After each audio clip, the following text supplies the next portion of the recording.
Monosodium glutamate, also known as sodium glutamate, is the sodium salt of glutamic acid. MSG is found naturally in some foods including tomatoes and cheese. MSG is used in cooking as a flavor enhancer with an umami taste that intensifies the meaty, savory flavor of food, as naturally occurring glutamate does in foods such as stews and meat soups. MSG was first prepared in 1908 by Japanese biochemist Kikuchi Akita, who was trying to isolate and duplicate the savory taste of kombu, an edible seaweed used as a base for many Japanese soups. MSG balances, blends, and rounds the perception of other tastes. MSG is commonly found in stock cubes, soups, ramen, gravy, stews, condiments, savory snacks, etc. The U.S. Food and Drug Administration has given MSG its generally recognized as safe designation.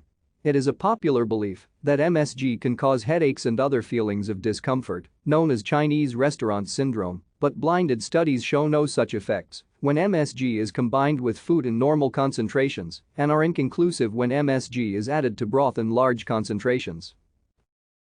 Thank you for watching. Like and subscribe if you would like to view more of our videos. Have a nice day.